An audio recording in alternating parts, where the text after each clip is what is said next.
Corporate Finance Excel Practice Problem. In this presentation, we will work a practice problem in Excel related to the creation of financial statements. Get ready, because it's time to take a stance with corporate finance. Here we are in Excel. We have our information on the left-hand side. We're going to put that into the blue area, into our worksheet, into our financial statements in the right-hand side, including income statement, statement of retained earnings, and the balance sheet.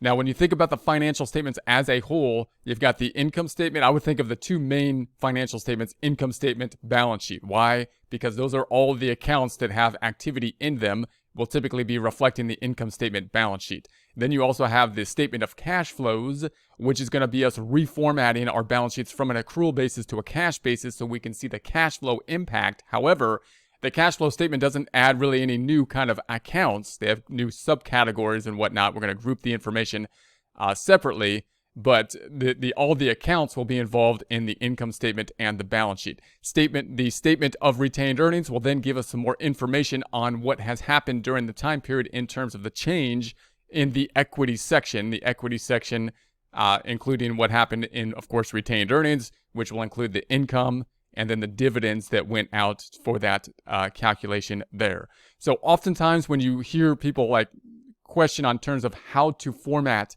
the financial statements, how should you create them? Most books will say you have to do the income statement first, and then basically the statement of equity or statement of retained earnings, and then the balance sheet, because the balance sheet will include the end result on the income statement. In other words, if you consider this, how these statements are related, the income statement will end with basically net income.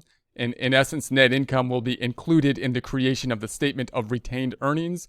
The statement of retained earnings will have an ending balance of retained earnings at the ending period, which will then be needed to create the balance sheet. That'll be part of the equity section on the balance sheet. Now, in practice, if you were to do this from a trial balance perspective, which we won't do here because I'm not going to get into debits and credits in the finance course or at least not as much, because most finance people don't really work as much with the debits and credits. But we do need to understand how to create the financial statements in terms of plus and minus factors so that we understand how they're put together. But in practice, if you were to pull this from a trial balance in Excel, it might be nice sometimes to actually do the balance sheet first, because you can actually go from top to bottom as the accounts are usually listed: assets, liabilities, equity, and then income and expense accounts, the income statement accounts, in other words, typically being on the bottom of, say, a trial balance. And the balance sheet accounts are also something that are in balance. So, there could be an argument for making the balance sheet first. But again, textbooks most of the time will say you have to do the income statement first, then the statement of retained earnings, and then the balance sheet. That's how we will construct this. So we're going to start off with our information on the left. We've got the beginning balance sheet. This is the balance sheet as of the end of last year. So that was the point in time as of the end of the last year. And we're going to use that as our base information to then move forward to the current balance sheet. Then we're going to have our income statement, which will be our activity. So this is what happened, performance statement. It has a beginning and ending point. They're going to give us some of this. We're going to have some of these accounts here given to us, and we'll do some calculations on the income statement. So we'll just have to follow the directions in terms of how we're going to put together the income statement. Some of the accounts will be given, and we'll work on some relationships with percentages and whatnot, as we have seen in the past. Okay, so let's just go right through that. Let's start with our income statement. As we've seen in the past, we'll construct our income statement in a similar fashion that we have seen in the past. We're going to say that we're going to start off with income, sales, revenue. It might be called any of those things. This is going to be equal to, and they gave us the revenue number, which is the $250,000. Second line item on the income statement will generally be, if we sell inventory, the cost of goods sold. So we're going to have the cost of goods sold. It's often a relationship. They could present cost of goods sold as a relation of sales if we have a standard markup. So in other words, there should be a relationship between equals the sales, the $250,000, times the cost of goods sold percentage. So we're going to say the cost of goods sold is 60% of the sales generally. And because that's the cost of the things we are selling. I'm going to put an underline here, home tab, font group, underline. Next line is a stop along the way on our income statement, that being gross profit. Gross profit calculated as equals up to that 250 minus up 1, the 150, or gross profit of the 100,000. Then we're going to have all the other expenses. Now, the other expenses, notice they don't have to be in a particular order. You may have a lot more expenses than the two that we've been working with mainly here. But, the order of them may vary within the subcategory, and expenses often have you may have a lot of different expenses. So you might just order them as a default rule from top to bottom, or the highest expense to the least expense. If you're working with software, it might be in there just simply from within a category, alphabetical order. In other words, you're going to group this in terms of the order of the income statement, and then within a particular category, such as expenses, you might group them by the highest amount for the expense, or in alphabetical order in terms of the name of the account. Okay, so we're going to go down and pick up the expense. The selling and admin was $29,500. $29,500 on the expense. Then we're going to pick up the other typical one that we've been working with in terms of expenses, which is the depreciation expense. So the depreciation expense, they gave us a percentage. So I'm going to say, all right, let's say equals, and we're going to go down here. Depreciation expense is a percent of the beginning plant and equipment, 8% of plant and equipment, because depreciation expense is tied to plant and equipment. We can think about this as a percentage. We'll talk about how to calculate depreciation later, but it'll be 8% times the plant and equipment on the balance sheet for prior year, the 255, and enter. So the formula there is going to be the B34 times B12. B34 times B12. I'm going to put an underline there because those are the only expenses we are going to be considering here that we have at this time. That'll give us then our operating profits. Profits from operation equaling the up, 100 minus up to the 29,500 minus the 20,004, or in other words, it's the E4 minus E5 minus E6. You can also do that formula with a sum function embedded by saying equals up, 100,000 minus the sum of brackets, shift 9, left arrow once, up arrow, holding down shift up, and then closing up the brackets, shift 0. Another way you can calculate that. Then we're going to have the interest expense. So we'll pick up the interest expense, similar format that we have seen in the past. This is going to be equal to, and we'll scroll down. What do they give us on the interest expense? 10% of the notes payable. 10% of the notes payable. So I'm going to take that 10% multiplied times the notes payable, because interest is going to be on the loan that we have out. In this case, that being the 28,000. So times the 28,000. That'll give us the 2,800 on the interest expense. Now we also had some other a bond payable here, so let's check that out. So the interest, and then the interest expense on the bond is 12%. So let's do a little calculation on the side here. We can say, all right, interest expense on the note was the 28,000 times the 10%. And then the interest expense on the bond was the 59,000 times, and we've got the bond down here, which is, where did that go? Interest expense 12%. All right, and then if we sum that up, that would be 9,880. Let's see if we can calculate that with a formula, just with one formula. So I'm going to say equals, I'm going to delete this and try this again. Equals, and we'll pick up the note payable, this times, and then I'm going to go down and pick up the interest on the notes payable, the 10. So that's what if I scroll back up and I don't click on anything else, it's B18 times B36, and then I'm going to add plus, and I'm going to pick up the bonds payable times, and we'll scroll back down and we'll pick up the 12% on the bonds.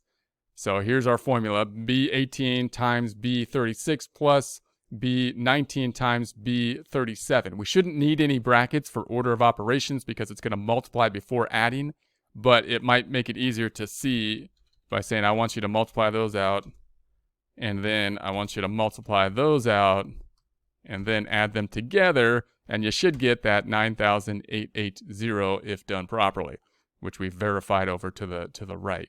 So now we're going to have the earnings before taxes.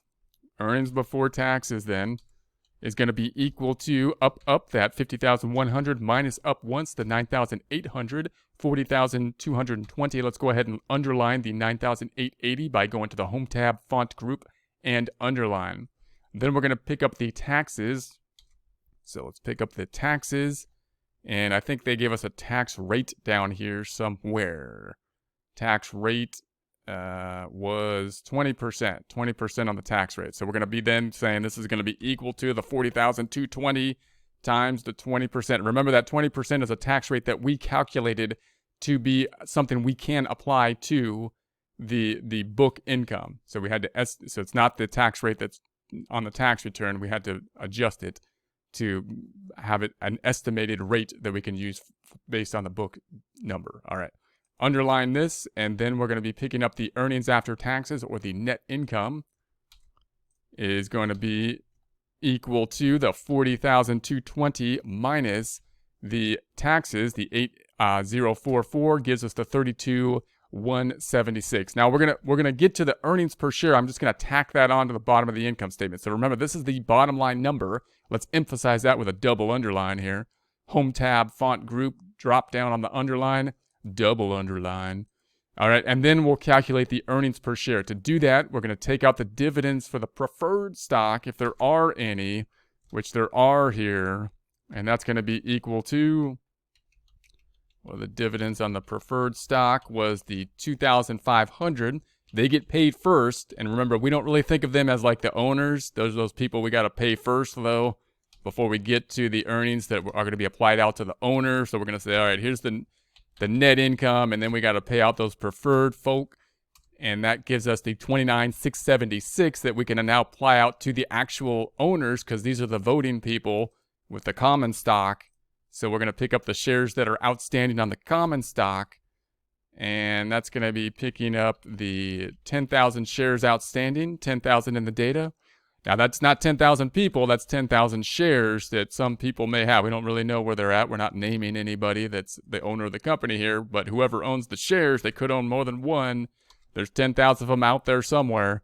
And we're applying it out based on those units per share.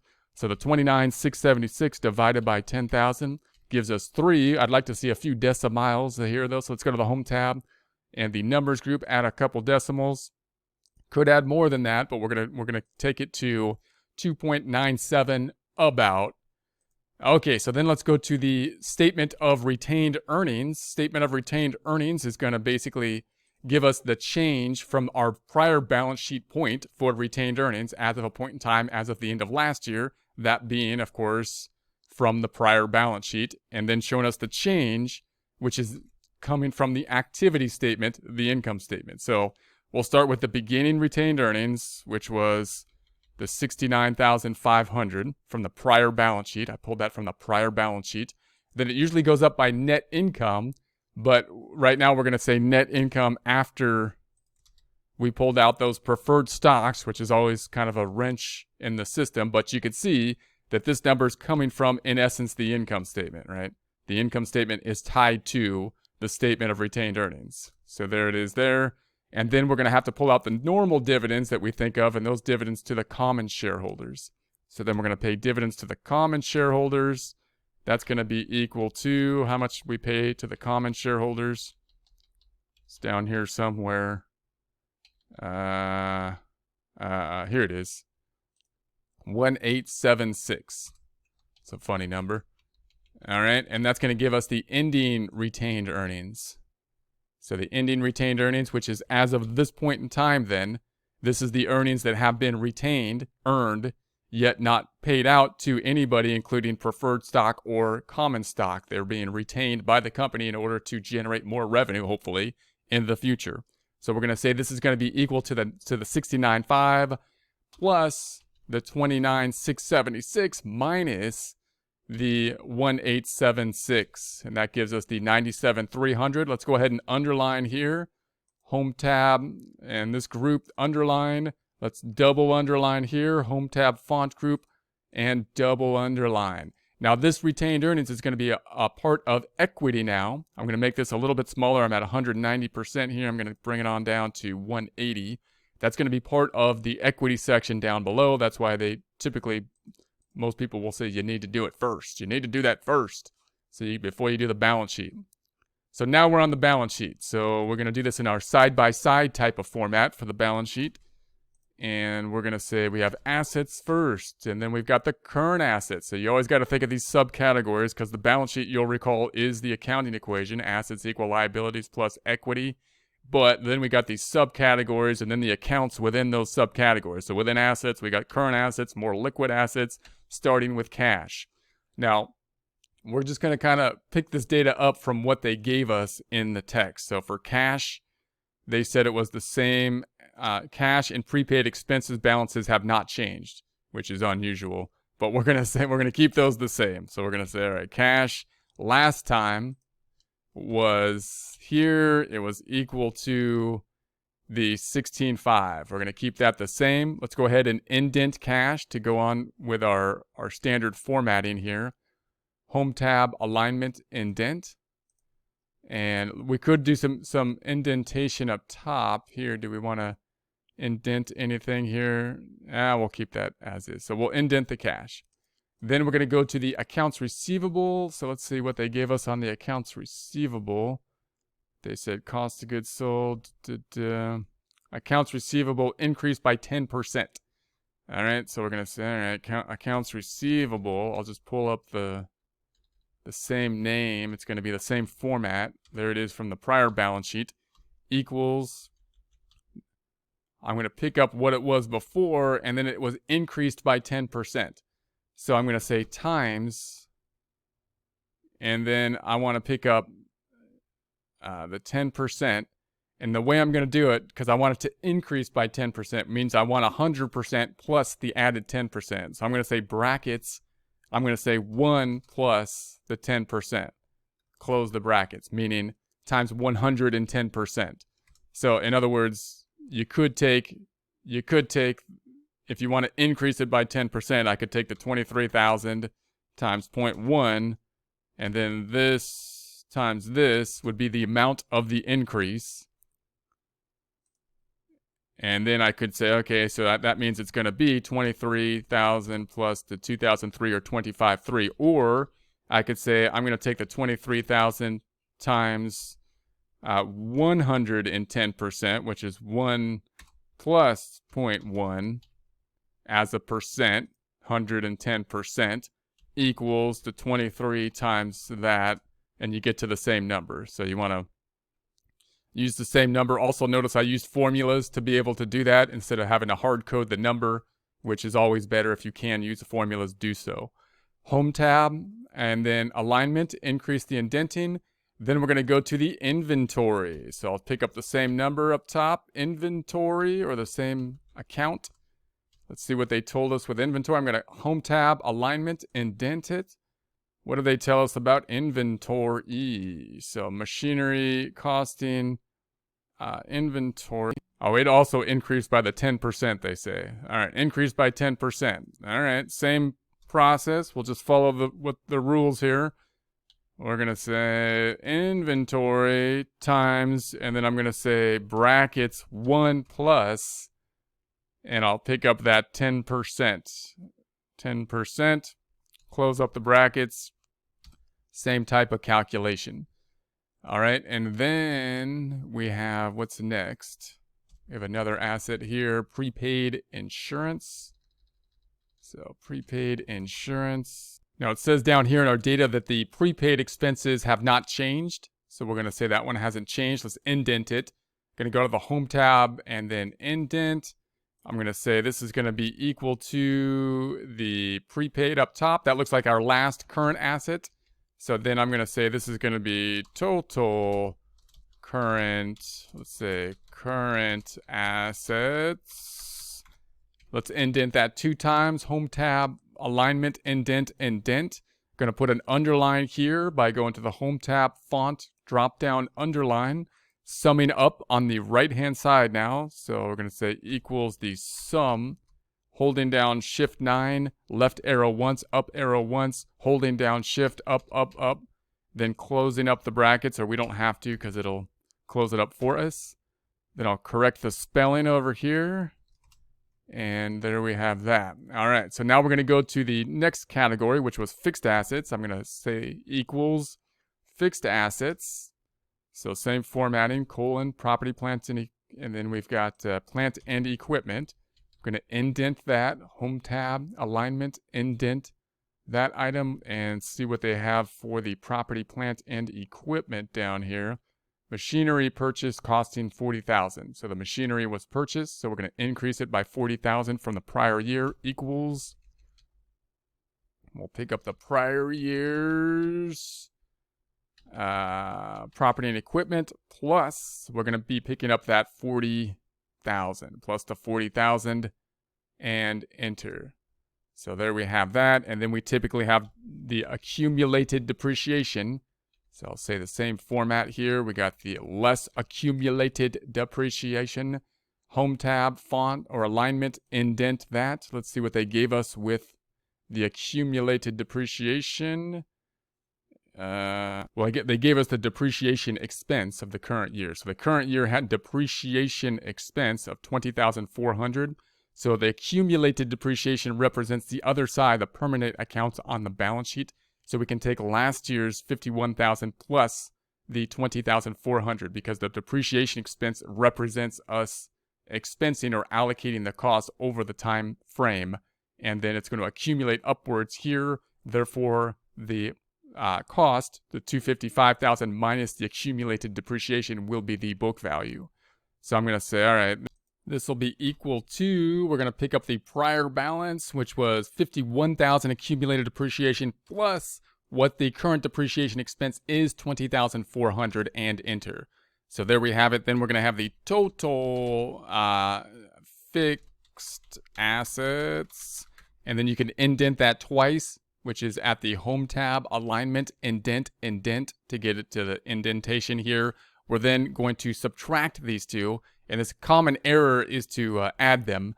We're going to make sure to subtract them. If you did make that error, then you would find it by when the double entry accounting system doesn't work, when assets did not equal liabilities plus equity, and you'd have to check your work, and you'd see that went the wrong way, possibly, hopefully, and then you'd fix it. So we're going to say this equals up or left, up, minus left up once, the 71.4, and that's going to be the 223.6. Let's underline this now.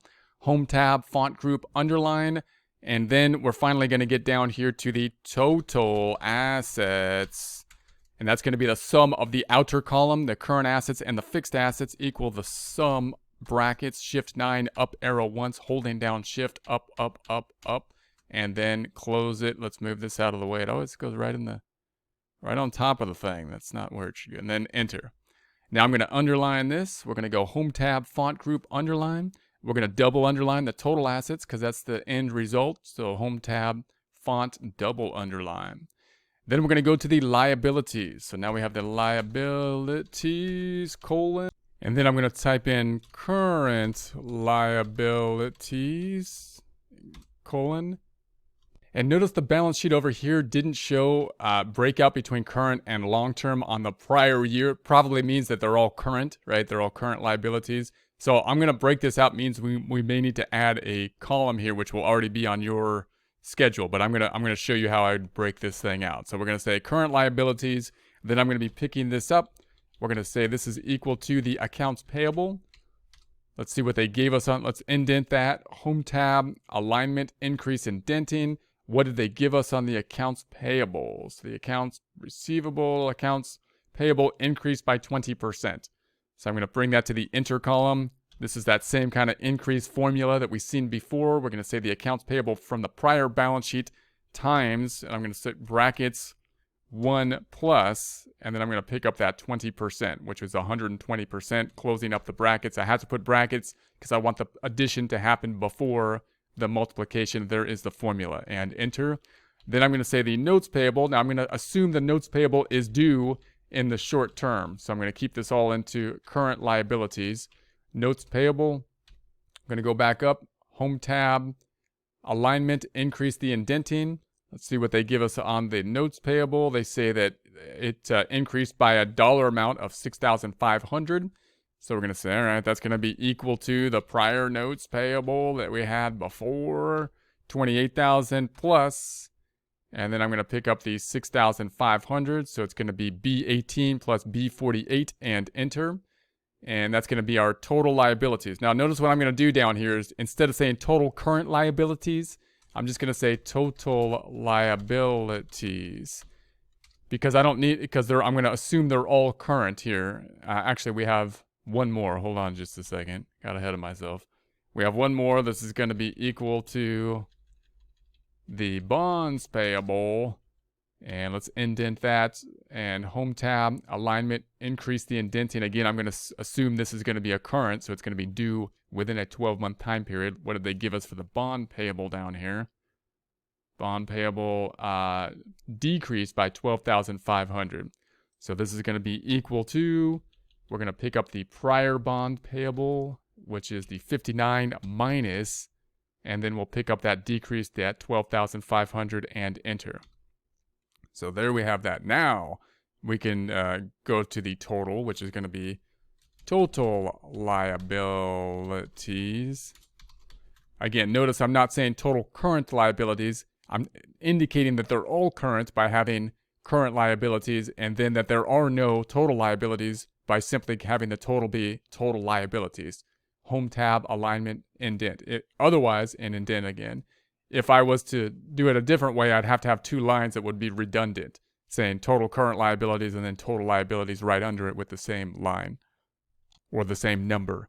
All right, outer column equals the sum, shift 9, left arrow once, up once, holding down shift, up to get all the numbers, and then shift 0 to close it up, and enter.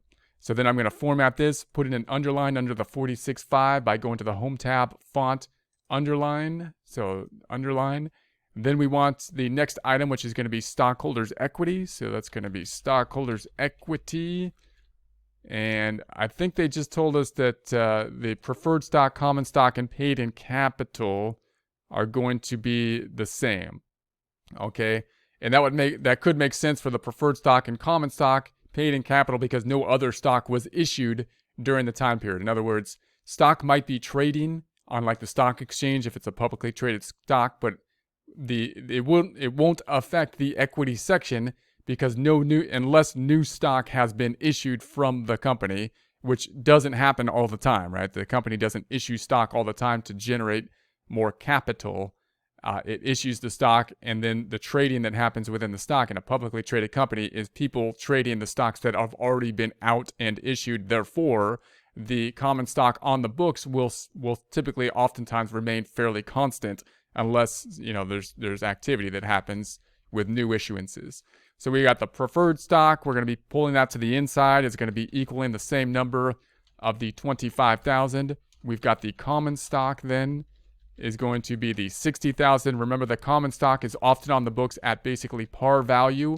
And then you have an additional paid in capital, or in this case, they call it paid in capital, or just additional or paid in capital, which is going to be the amount that was paid over and above these two. Note that I picked up the wrong number here. It should actually be the 30,000. I'm going to keep the wrong number there, so just be aware of it, and I'll pick it up and we'll make the change so you can work along with me, or you can put in the 30,000 now if you want, but we'll see the change, and we will make the change in the future when we see that the balance sheet will not be in balance with the other number, and then we'll make the change using the double entry accounting system to do so. You are related in that if you sum them up, the 129,500 represents the amount that people paid for the common stock. That's the basically owner investment for their ownership interest.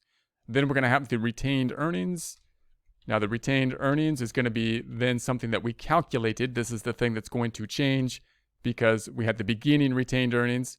Those are the earnings that have accumulated over time. Notice the difference, the breakout. What we have here on the equity section is the investments, these three being the investments. That's what the owners put in for their investment. And then the retained earnings is representing the accumulation of revenue over time, the performance of the company, minus what has been given back to the owners as a return on their investment. It's the retained earnings of the company, earnings which have not yet been given to the owners in the form of dividends, but have been retained in order to generate future revenue in the company. So this is going to be gotten from The statement of retained earnings equals the 97.3.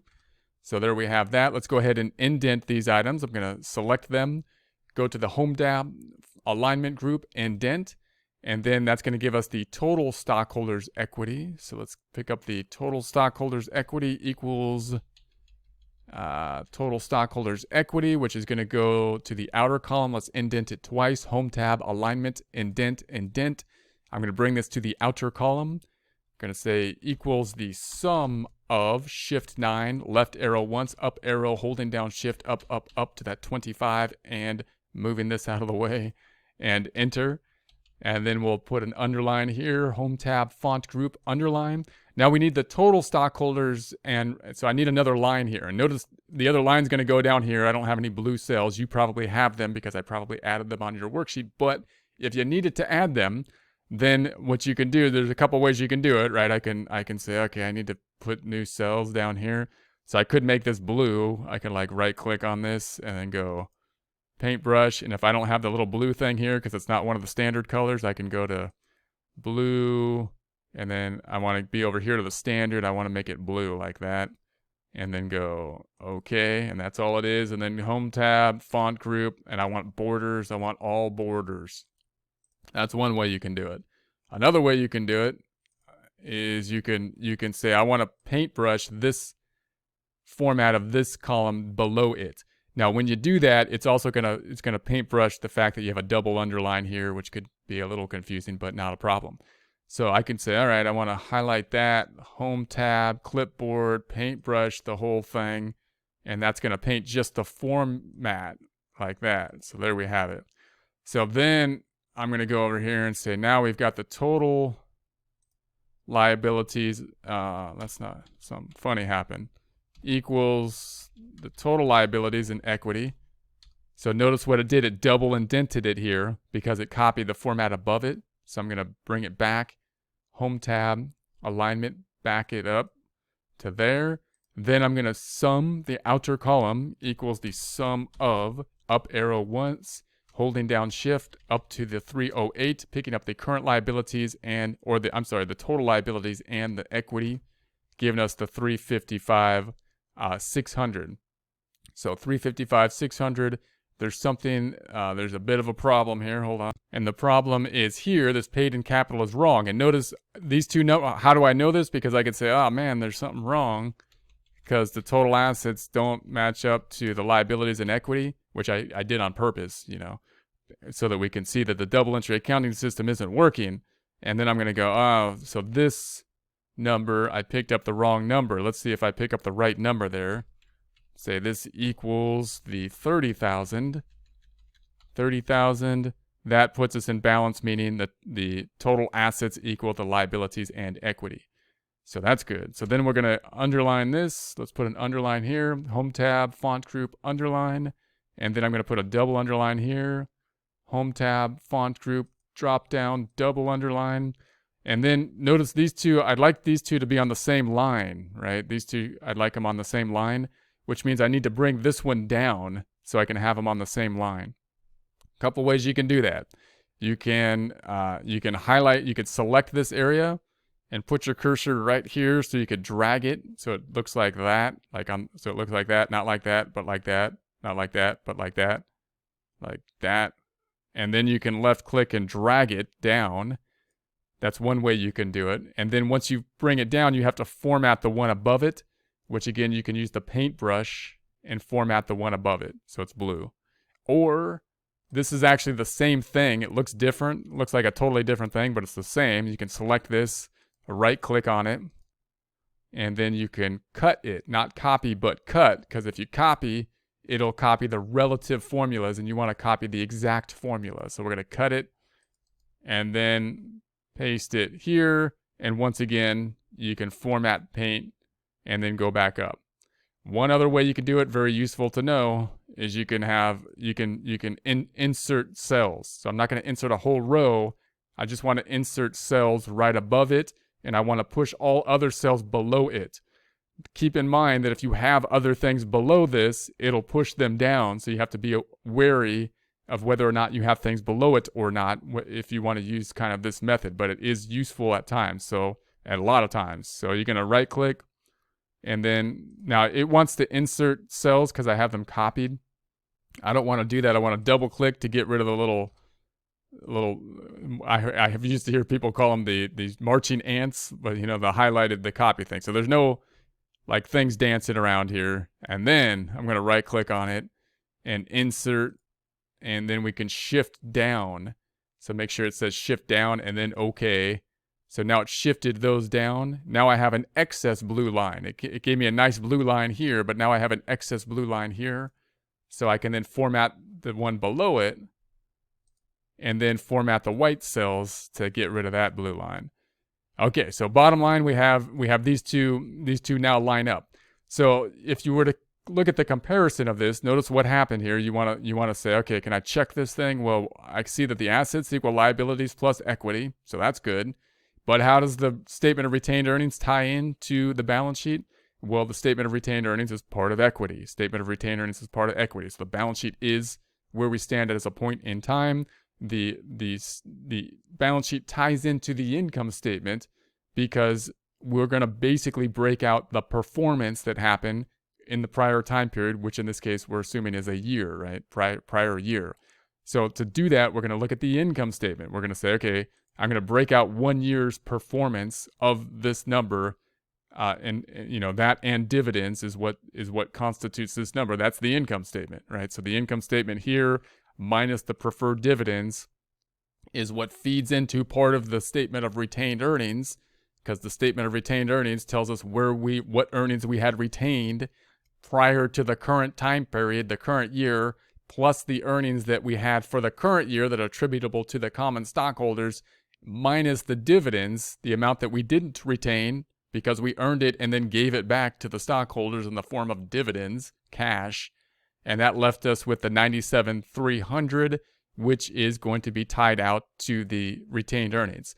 So when you look at the financials, you want to be able to tie those things out. You want to say, all right, this matches that, and then the retained earnings ties out to the statement of retained earnings, and then the net income, or in this case, earnings available for the common stockholder, ties into basically the income statement after we take out the preferred stock dividends.